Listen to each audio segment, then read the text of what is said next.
Et coucou tout le monde, c'est Mario de la Porte du Paradis pour une nouvelle vidéo. Aujourd'hui on va parler d'un sujet pas très connu sur la licence, parce que c'est intéressant de parler de trucs pas très connus. Aujourd'hui on va parler des jeux vidéo Merveille Mélodie, parce que oui il y en a, et bah du coup on va venir dessus dans cette vidéo. Sachant que faut bien nuancer deux types de jeux, parce qu'en fait ils ont aussi sorti un espèce de jeu éducatif.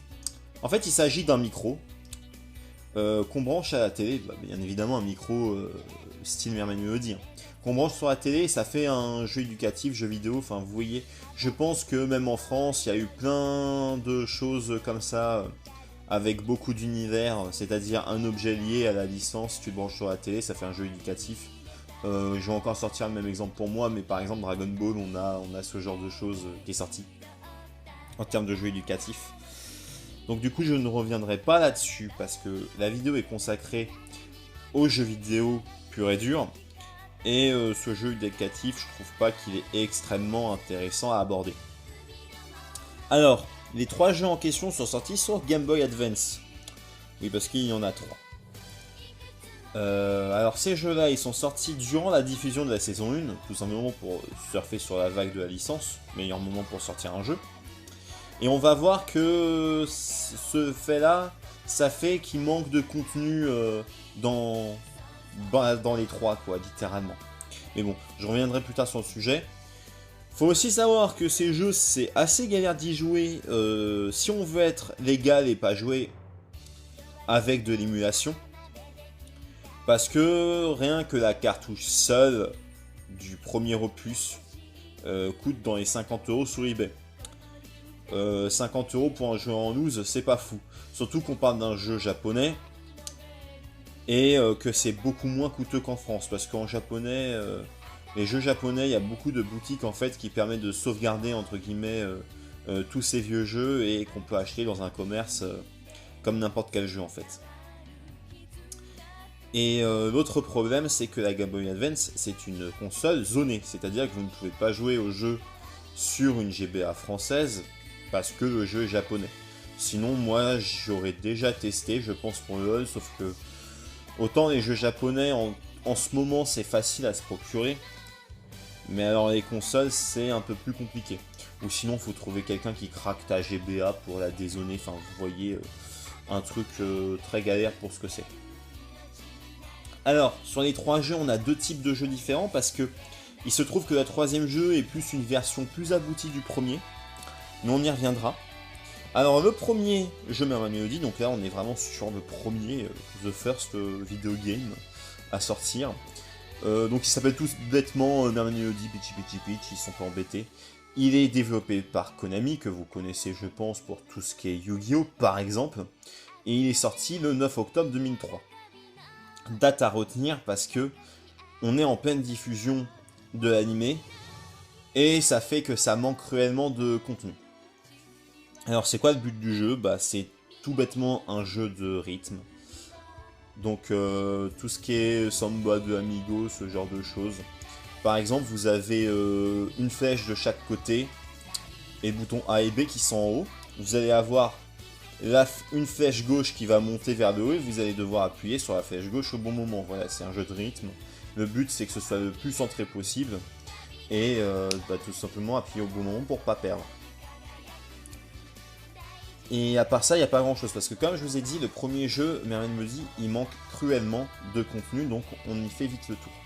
Les personnages qu'on peut jouer dans ce jeu, c'est tout simplement le trio principal.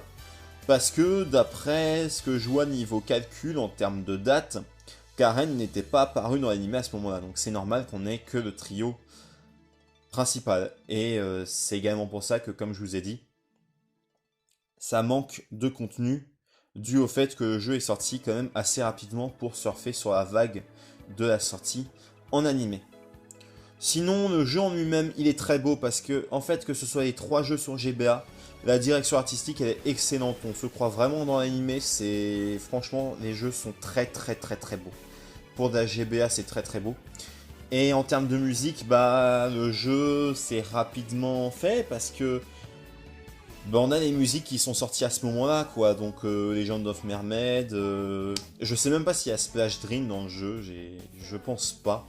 Il a été rajouté Il a été rajouté dans du coup l'opus plus abouti, donc le troisième jeu qui est sorti, ça je le sais, mais dans le premier je ne sais pas.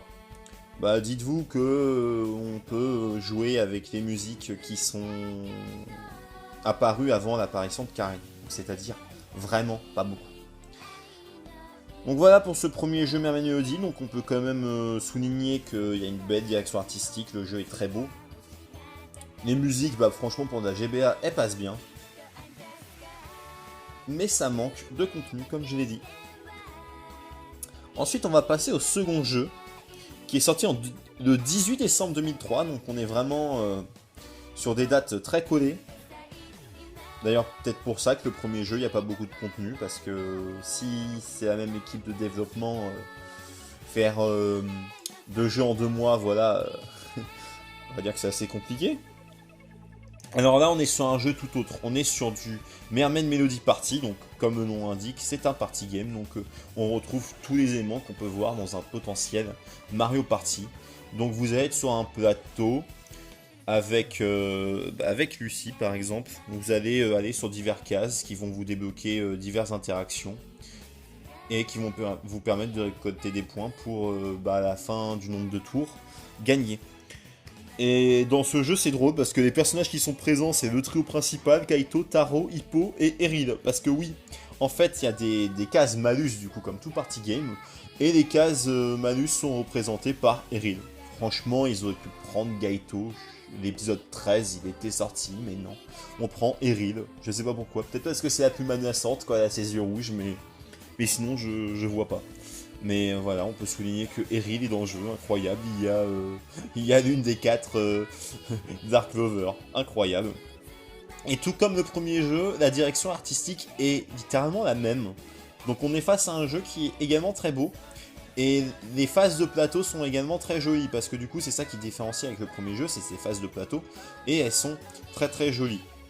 Même parfois, concernant les animations de transformation par exemple, parce que c'est ça qui arrive sur certaines cases, on peut littéralement faire un arrêt sur image et croire que c'est l'animé, tellement que c'est bien fait. Oui. Sur de la GBA. Et franchement, j'y ai joué pas beaucoup de temps, mais c'est sans doute mon préféré des 3. On va pas se cacher, déjà, c'est un party game, donc moi j'aime beaucoup. C'est pas... oh, c'est un jeu Mermaid Melody, donc ça doit être forcément un jeu triple. Non, là, ils ont réussi à trouver autre chose de sympathique, je trouve. Et, comme je vous ai dit, le jeu en lui-même, même pour de la GBA, c'est du bonbon pour les yeux. Même si, comme je vous ai expliqué, il y a quelques trucs qui me dérangent, donc notamment, comme dans le premier jeu, le fait que le jeu, il soit développé très tôt et sorti très tôt, on n'a pas la possibilité d'avoir beaucoup de personnages. Et aussi le fait tout simplement que les cases de malus sont juste représentées par Hyrule. Je pense qu'ils auraient pu faire ça autrement. Et du coup on arrive sur le dernier jeu qui lui est sorti le 18 mars 2004. Donc comme vous voyez c'est des dates très rapprochées. Je comprends pas. Pourquoi par exemple ils n'ont pas attendu Pure par exemple pour sortir le jeu. Je comprends pas. Il est toujours développé par Konami, donc vous vous rendez compte que Konami, en 6 mois, ils ont sorti 3 jeux Mermaid Melody. Enfin, je sais pas, franchement, je comprends pas le move. Et comme je vous ai expliqué, ce jeu-là, il a plus de contenu que le premier. Parce que déjà, niveau scénario, on a la présence des sets. On voit les sets dans les modes de jeu annexes par exemple, parce qu'il y a beaucoup de jeux, de mini-jeux style un jeu de cartes, etc. Et du coup on a beaucoup de persos, beaucoup de séquences. Là on est sur quelque chose de beaucoup plus complet. Et en termes de musique, on en a aussi plus, parce que par exemple il me semble qu'il y a la musique de Karen. Par contre, gros bémol, c'est que ce jeu est censé être un jeu plus abouti que le premier jeu Mermaid Melody qui est sorti, mais le mode scénario, parce que oui, il y a un mode scénario, donc vous retracez les épisodes tout en faisant votre jeu de rythme, s'arrête à l'épisode 39, la panique à l'hôtel Perle. Oui, le jeu s'arrête là-dessus. Et j'avais vu ça, j'avais trouvé ça quand même assez dommage de ne pas avoir attendu au moins à la fin de la saison 1 pour sortir ce jeu. Donc vous vous retrouvez un jeu où vous arrêtez à Panic at the Perle. Sacré climax pour un jeu vidéo, hein. Vous trouvez pas? Panique à l'hôtel Perle. Ouais, le climax de la mort qui tue, Rina qui s'est fait voler sa mousse au chocolat. Enfin voilà, c'est vraiment pas ouf. Mais on est toujours sur cet esprit de le jeu est beau. D'ailleurs, les petites illustrations qui sont présentes dans le jeu et les cartes, elles sont également très très jolies, j'aime bien. Et à part ça, même si ça manque de contenu, je trouve qu'aucun des 3 jeux est mauvais. Parce que les adaptations de manga en jeux vidéo, c'est pas souvent fou, mais concernant Melody, on a eu de bonnes choses. Et on peut se dire quand même que la licence elle a dû être quand même sacrément populaire durant sa diffusion pour avoir 3 jeux en 6 mois. C'est énorme. Je suis encore choqué quand j'avais vu les dates justement pour cette vidéo.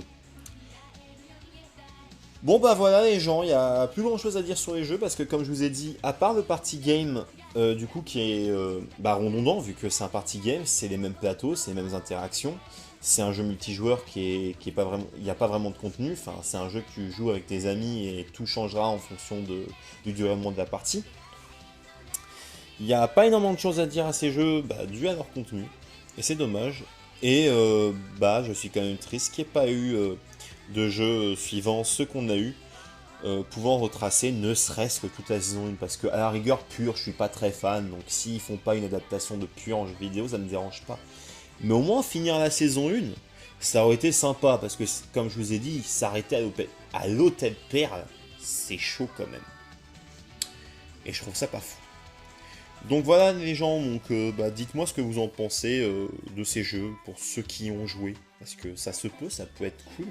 Mais je vous conseille vraiment le petit party game, là, le second jeu dont j'ai parlé, il est vraiment sympa. Et sur ce, moi je vous dis bye bye.